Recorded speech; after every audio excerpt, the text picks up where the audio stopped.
favorite fun size fashionista, Lila Elise, and today we're going to be talking about some fashion. As always, we always talk about fashion on my channel, but today is different because recently a couple of designers have dropped their spring-summer 2021 collections. As you know, there probably won't be any fashion weeks due to the pandemic. You know, we're still in COVID or whatever. So me personally, I like to use Vogue Runway to look at fashion show pictures. Because one, it's quick and easy if you don't really want to watch the whole show. Sometimes designer shows are very long because they have a lot of models. So by just looking through the pictures, you can get through all the pictures at once. So far, the designers that have dropped their runways so far is Schiaparelli, Christian Dior, Chanel, Valentino, and Fendi, of course. There should be more upcoming in the week, but today I'm going to be talking specifically about Iris Van Herpen. Now, doing this video with you guys today will actually be the first time I see most of these outfits, maybe except for like one or two, because I do have a lot of fashion on my Instagram. So I have seen one of the looks, possibly two, but not in detail. And we have specific designers that we know about, especially for those of us who like clothes but aren't into fashion, like someone like me who goes to like a fashion school or goes to school for fashion, so on and so forth. So today I'm going to be talking about a designer named Iris Van Herpen. I found out about her in my Fashion 101 class freshman year, and a lot of her designs are made using digital printing. So we're going to get right into this video now. It says here on her website that creating shapes that reference the relationship between human body and the natural world. This season, the Dutch designer explores the rich yet deeply fragile interconnectedness of an unfamiliar world, and the fungi empire and the life-bearing fine threads. We have this first outfit is like a blue ombre at the bottom. It ends in a sheer color. The whole fabric is sheer, almost like a chiffon, but I love the sleeves. The sleeves are very, very dramatic, very different, and I like the fact that the look, the hair and makeup team is kind of almost androgynous, because you can't really tell if it's like feminine or masculine just based on how the hairstyle is slicked, and it's not an overpowering amount of makeup. So I love this look. I love the details on the sleeves, and I love the little cutout right under the breast area, like kind of a little bit of midriff almost. I can't tell if what she has on her hands are her rings or her nails, but it definitely kind of reminds me of like that futuristic look as well. And the shape of the sleeves and the shoes also I do see her inspiration of the fungi, which is, I think, really cool, because we think of like the shape of a mushroom, which is the most common fungi that anybody thinks of. It kind of has those similar shapes. So love this look. This next look again, so I'm assuming that most of the looks, they have this almost androgynous hairstyle, which can be either feminine or masculine. But this particular outfit is actually very feminine to me because it shows a lot of body, which I absolutely love. And I love a high slit. And this rust color is very, very in right now. So if you don't own anything rust colored, you need to get you some. I'm about to order me a little rust color bodysuit from Pretty Little Things or something. Because I love the rust color, and it's almost kind of like the beadwork on it, or like the fabric. It looks like if you were to take fibers of copper and like cut it. That's how I love the texture. Like, get into the details of the texture. It's beautiful. It's beautiful. Then we have look number 3, which is also the same copper colored situation, and we have that fungi shape around the hips that give it a little like 1600s kind of vibe. It's short. It's kind of like a high-low dress, but again, it has that same like copper color and copper fiber like look. Dark. It's the same shoes as the first look, just in a dark brown. Look 4. I can't really tell if it's like, it's almost a mint green kind of color, which I think is very cool. It's very different. It kind of gives me like poison ivy vibes because it kind of looks like roots are like growing off of her and just dangling off the dress itself. I love the details of the shoulders. Towards the middle, it kind of has like these like little suns or like eyes almost like near her belly button, and then it's also featured here at the top of her collar, at the bottom of her collar, like right here on her collarbone, as if you can see it right here. It's beautiful, beautiful. I love it. Then we have look 4. This look kind of reminds me of coral, which I love because it's also coral. Some corals, I'm not sure if every type of coral is fungi, but it gives me like underwater vibes, and I love how short the dress is, especially since the last 3 dresses were all long. And I love the fact that she paired the brown with the purple, kind of like a purple cabbage, dark purple kind of color, almost eggplant. And it's so intricate, and I love the fact that all of her items are very sheer, but each collection always looks so drastically different, but somehow all so cohesive that you will be able to recognize her brand. We have this next look. This kind of gives me like Wakanda vibes, not in a bad way, because when you think about Wakanda, it's very like Afro-futuristic, and I especially love the fact that it's on a black girl, which is another reason that I thought of Wakanda. But it gives me like very like African because of the colors, very Afrocentric, but then very futuristic because of the way that the sheerness was used on the dress. It almost looks like the pieces of metal sitting on her skin. That's just that color. I love this. This is beautiful. The next item we have is this purple dress. It kind of reminds me of birds. But also reminds me of flowers. I love how it's like this deep eggplant color. It's very, very different. No accessories. It's just the same shoes, but these shoes seem to have a little bit of an iridescent glow. I don't know if it's just the lighting or if that's what it was supposed to be, but I love the fact that the shoes are like this iridescent color, like this bluish, dark purplish kind of color. I think it complements very well with the dress. Since the dress do have different tones of blues and purples, it goes perfect. And I love how the front part comes up in front of her chest. Instead of like sticking to her chest, it's outwards. This next piece is like a black and white piece, which is very different.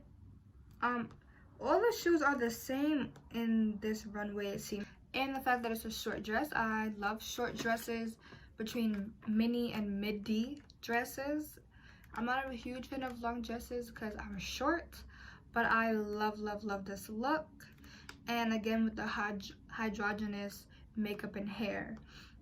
Okay, we are on look number 9.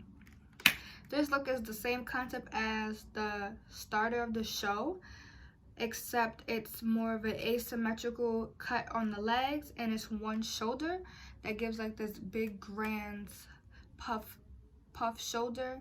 And I like how the puff shoulder has like this drastic arm piece, and it almost has a train. This is very beautiful. I can see this on a red carpet show. I can also almost see this for a Met Gala, because I know not every celebrity is like super over the top when it comes to the theme. So I could definitely see this as a Met Gala look. I don't know for what type of theme, but definitely see it there. Then we have this look. This look is the one I actually seen on Instagram, because her headpiece actually moves like slowly like this, and I love it. And this dress gives me very like princess vibes, very regal and royal, but like almost futuristic. And I love the fact that the headpiece moves, which also makes me think of it as royalty, because it kind of reminds me of a crown. It's a sheer tan color, which I absolutely love. And I like the fact that it's long on this one because, again, this is what makes me think of it as a regal dress.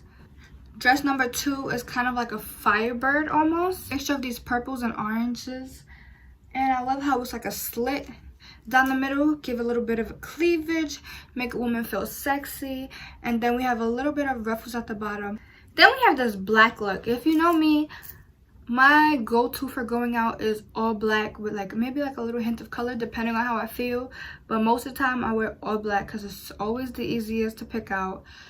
And I kind of have a lot of black clothes. I didn't do it on purpose. I don't know how I ended up with so much black clothes, but I do. And from the pictures, it looks like it has pockets, which I love. And most females love a pocket in a dress, especially a hidden pocket, so you don't know it's there. You can sneak your little phone in, going out, sneak in a little snacky snack or whatever, and keep it pushing. So I love the fact that it has pockets, and I love the fact that it's a high-low dress. So it's short in the front, and it still has a little bit of a train. Nothing too long, but it's definitely very feminine still, even though it's black. And a perfect piece to like make a statement, you know? Then we have this fiery red piece, which is very nice as well. Big curly, big ruffled sleeves, and it's like a deep, like burgundy red. Almost not like my hair, but like a deep passionate colored red, like a nice ruby red lipstick almost. I love the color. I love how the slit or like the little sheer piece comes like all the way down to the hips. Very different. Next we have like a off the shoulder burnt orange / rust color. Clearly that color is very in for this collection. And I love how it's like almost a wrapped, like if he was taking the fabric and to go like this to it and it made a sleeve. I love that. And the next dress we have is also another deep eggplant color, but it has like almost like a tank top cut off sleeves type of look. Makes the dress very straight, a deep purple, even from the other looks that we see on the runway, but then it leaves in the middle and then continues on towards the bottom, which again is very different from the rest of the items, which is cool that it's like a piece that's in the middle, like close to the end, so you kind of see the direction and the evolution of the collection itself. Then we have look 16 and look 17, which are kind of similar in color and in style, as in the fabric that was used, but the shapes of the dresses are drastically different. They do both have a very like circular bottom, which gives the model hourglass kind of figure because it makes their hips look a little wider, which is definitely appealing in this day and age. You know, everybody wants to have nice hips and a nice butt, so this is very fashion forward. And then look 17 is like off the shoulder and it has like a slit down the middle, so it's very high cut near the legs and kind of gives it like a lily pad kind of cut around the hips, which is super duper. Okay, next look 18, we have another beige dress, again with these fingernail bracelet kind of look. Not really sure what it is, if it's either or. If you know in the comments below, let me know. And I love how it almost has like a belted feature in the middle of this dress, which is gorgeous. Again, another dress I can see on the runway, on the red carpet, and I hope that celebrities do start wearing Iris Van Herpen because these are very feminine looks.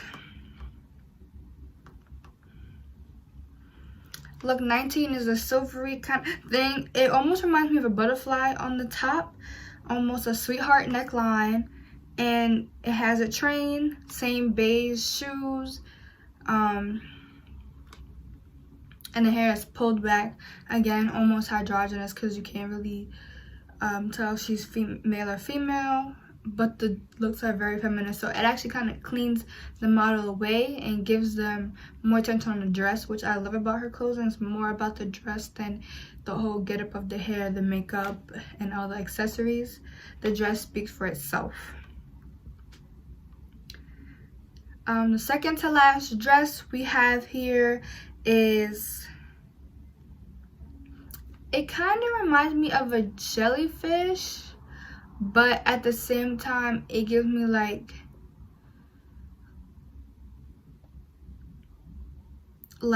pond vibes. Like, you know when you go to like the botanical gardens and you see the pond and it has all like green stuff and the lily pads. It kind of reminds me of a lily pad in the shape that it is around the waist, but again, that only accentuates the waist of a female, so it looks beautiful on her. And it's this high, almost mock neck dress. This one isn't as sheer on the body as some of her other pieces, but the fabric that fills out the sides of the dress make it beautiful. And this is a short dress. Love short dresses. And last but not least, we have a dress that's similar to the dress that I had seen on Instagram. It has a similar headpiece, but I love the fact this was the end of the show because again, it brings you back to the royalty and that you can see the evolution of the collection from something a lot more simpler that was more like an ombre sheer fabric in the first outfit of the show to this, which is have so much more intricate details and many different moving parts, which I absolutely love. This is one reason why I love Iris Van Herpen. She's a very different designer. So that's the end of this video. I hope you guys enjoyed. If you've never heard of Iris Van Herpen before, make sure you click that like button so you can get more updates on other designers. If you guys want me to do any other fashion shows, let me know in the comments. Like, comment, and subscribe, and make sure you click that bell so you get a notification every time I post. And tune into the next video.